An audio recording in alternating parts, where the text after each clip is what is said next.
All right, Michael Shure is on with us. Michael, how you feeling right now? Well, we're off to a great start. How could I not feel great? I am in a race with 7 people, and only 6 of them are ahead of me right now. I'm being told by the people that should tell me that it's early, but it is early. I mean, we've done this many times, and I hear Beverlywood isn't reporting yet. So, but it is. I mean, frankly, pretty early. But it's also, frankly, pretty discouraging that the first thing you see, the 2 Republicans in a district that is 64% registered Democrat, 6% registered Republican, the 2 Republicans are beating you. Even early is too bad. But let's see. It felt good out there today, and it's felt good every day canvassing. But again, we got to wait and see what happens. Tonight and in the days ahead. Yeah, this feels exactly like the reverse of when I was running, and then in almost the same exact timing, I came on when the first results came in, and it was early, et cetera. But all right, Michael, what I wanted to talk to you about was how was the experience of campaigning?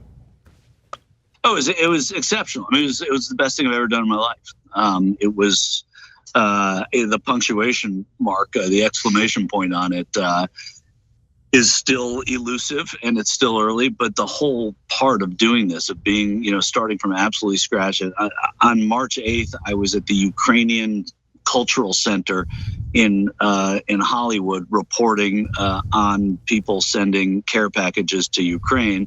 And on March 9th, I was in Norwalk, California, registering to run for Congress. It was that quick. And it's been life-changing. It's been unbelievable. I mean, I always say this when we're watching politics, when the candidate who didn't win comes out, and I don't want to predict anything, but they say we made a difference, we changed it. I don't think we did, but it changed us, and we got a really great grasp both of how people live in this city, what they're upset about, what they're happy about. The places that you go that you couldn't believe people would ever, spend the night in, and they come out with smiles wider than any you'd see in your own neighborhood. It's an incredible thing, and you also see that there's a hopefulness about a lot of those people, but there's also great anger and great fear about what's going on in the country. And for me, getting out and meeting people and doing that was the best part of it. It also gives you a great light into how money in politics poisons our politics completely. When you're immersed in it, you realize that it is such an unfair advantage. You also have you also see when you're doing this that there is I guess it is weighted towards those people who are one of my opponents, Sidney Kamlager, has a ton of PAC money that's coming from crypto, right? I mean, there's no crypto advantage in this district. This is not a crypto-centric district, yet they're spending all of this money on her campaign, and I don't know why actually. But so you see a lot of that stuff that has made you skeptical as a reporter sort of come to fruition side by side rather than just in front of you. And that's been an amazing thing to see. So you said like 3 massively interesting things there. But first, let me just answer why the crypto guys give to any candidate. They usually look for the candidate that raises their hand and says, oh, I'll do anything. And so I don't know anything about Kamlager except that she took crypto money, and everyone who takes crypto money says, I'm gonna vote for crypto and I don't care what the issue is. So that's an indication, and she's leading, and that's the state of our politics. But to the things that you learned, Michael, before we get into even the money in politics, you said it changes you a little bit, and that's a great way of putting it. And I remember when I went door knocking, and every district's different, but in my district, and by the way, I still call it my district. Kids laugh every time. And so in Palmdale and Lancaster, when I knocked on doors, there was real poverty, right? And having conversations, long conversations with folks who are struggling so hard, and sometimes the middle class families in Simi Valley or Santa Clarita, et cetera, would be like, I remember this one woman who was 62 years old, and she said, I'm not at retirement age yet. I'm so worried that I'm gonna get sick in these next 3 years, because if I do, I'm gonna lose the house. I can't lose the house, right? And so how many of those kind of stories did you see? Was it different than you expected? Tell me about that part of it. It was. I mean, obviously, people do tell you their stories, and they tell you what is, upsetting them most, and what is, what their biggest fears are. But I think I was most changed, or most affected anyway, by the places you would go into. And I think I said this before a little bit, and you couldn't imagine that anybody could smile living where they live. And they come out and their faces light up. That there's a candidate for Congress on their front porch. They cannot believe it. And I know you had that experience too, Jane. And that they think that they're being heard. These are people that feel that like they are below the radar, as far below the radar as you could possibly be.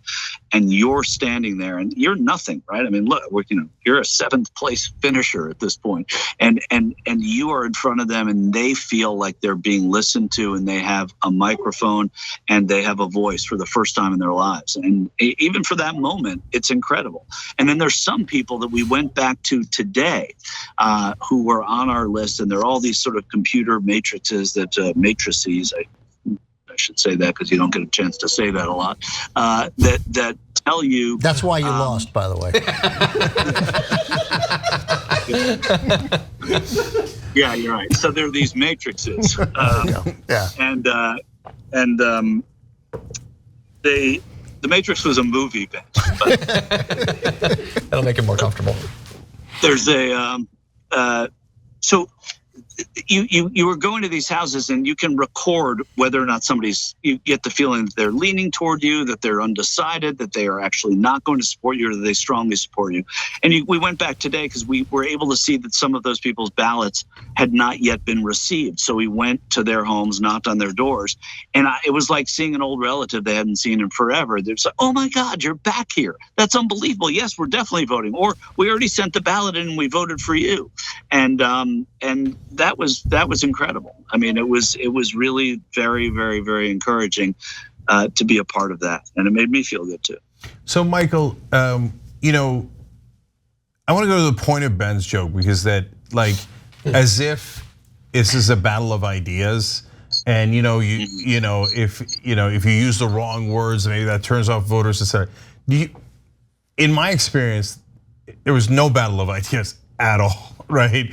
But I don't want to speak for you. So how was it different than you imagined? Was there ever a situation where you guys got together and the voters were like, okay, this is it, and I'm paying attention, and who's got the right ideas and who has the better policies? Did you sense any battle of ideas? I mean, anecdotally, but not in general. There was not this sort of thematic thing. We were talking about what upset us, and why we were running, and why our candidacy mattered, and why I left my job to do this, and the things that I'd seen as a reporter that upset me. And we did that at great length in many different parts of the city. And we should point out, I made the Beverlywood joke, but I mean, you when you're in a congressional district, it's not like a neighborhood. You're in one part of the city where there are these huge homes.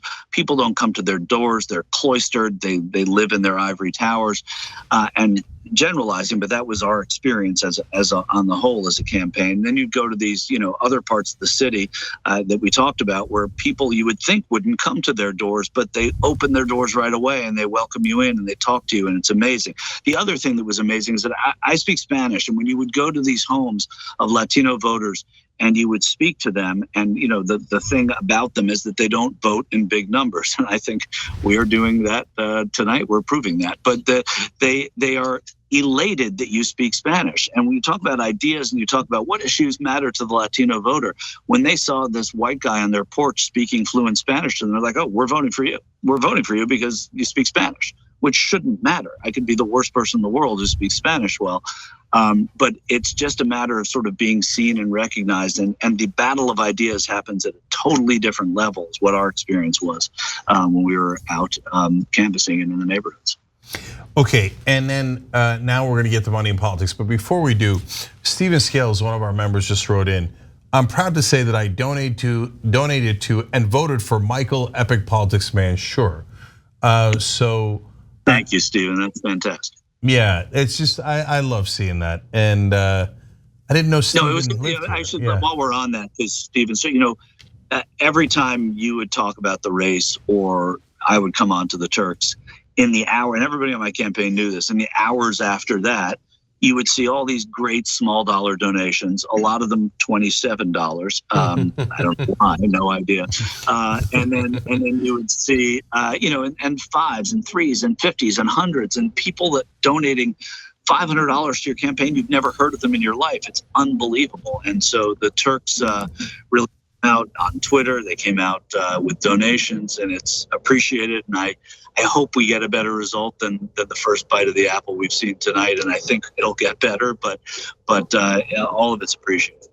Yeah. By the way, it's just 26% reporting. And so yeah, that's good. Yeah. So Michael, money in politics. So what's your view of it now after having lived it? I mean, I think it's worse than I thought, and for reasons I didn't think, right? I mean, it goes so far beyond being upset that the Koch brothers give a lot of money to the Republicans and they can change state legislatures, and state legislatures change congressional lines, and congressional lines change our whole country. It's not the big part of it that was so I guess enlightening to me. It's the small part of it. It's the fact that I was making decent money. I lived comfortably, and I could leave my job, and I could run for Congress full time for this number of months. And I still was at a disadvantage because you can only raise money from the people you know, and we weren't taking any corporate PAC money. And you see why incumbency doesn't want to change that. If you are in Congress, the people that can change campaign finance laws have already been elected to Congress. They cannot do anything except stay in Congress. If they change those laws, they become vulnerable. And if power is as addictive as it seems, then this has poisoned that well completely. Because you go ahead. Well, I'm just, and some of this is human nature. I don't know why this doesn't happen, but if there's a scenario, and it obviously hasn't happened, I'm not arguing that it has happened, but like if we've gerrymandered so many districts to where whoever comes out on top in the 37th district in California is likely it's going to be a couple of Democrats, a seat's going to go to a Democrat, and I don't know what, if we're the Kamlager who is likely to come in first, if she ends up winning the seat in November, okay, she took money from crypto, right? But once she has that seat, she's going to keep that seat, right? So, and that's true of hundreds of reps. Why can't they at that point say F off, right? Like, so what keeps them from doing that? Like, why does she have to do anything for crypto? She's never going to lose. I suspect that the answer to that is that she actually might, but it does seem. She might if the field is level. She might if personal donations were limited to $25 a person, and you got public funds and everybody got the same amount, then people would challenge sitting members of Congress constantly, and the money advantage would go away. The fact that Sidney Kamlager, every mailbox I looked at when I was standing in front of a door, knocking on a door, was just bursting with Sidney Kamlager mailers, that she was able to afford those mailers, which are not cheap, and she was able to go ahead and run this kind of a race. It just shows that you can't just you don't want the level playing field when you're already in office, and that would level the playing field if they made these changes. The other part of it that I didn't get to was that it takes people out of politics. It takes the employee at the shoemaker shop, who may be the best member of Congress that we've ever seen. That person can't leave the shoemaker's job because he wouldn't be having any income, and he wouldn't be able to raise money because he didn't go to a great college where he could know people, and he didn't grow up in a certain way where he could call people, and he didn't have relatives who had friends who had friends who had friends who could donate to the campaign. The money poisons all of the politics that we have, and you have to play it that way until it changes. But we came in third in fundraising, and it was a big. We came in third by quite a bit. I mean, Sidney Kamlager outraised everybody by triple, I would say at least. And then there's the PAC money spending money on her behalf. So yeah, go ahead, John. Super fast on that, and by my answer to that, your question, I think would be that theoretically Wait, John's on this show? I am actually. There It you frustrates people, which is why I try to keep a low profile. Have you been here the whole time? Except no, I went and got a donut for a bit. It's come up in multiple races, the massive crypto PACs. I think this is the first election where we're really hearing about that being like, I think a unifying theme across many of these. I believe that there was a bunch of money that went to Chantel Brown that came from one of these crypto PACs. And Yep. I mean, look, all of these sources of dark money are worrying, but there seems to be like an extra level to the crypto money. I mean, this is money that almost invariably has some element of scam or pump and dump attached to it.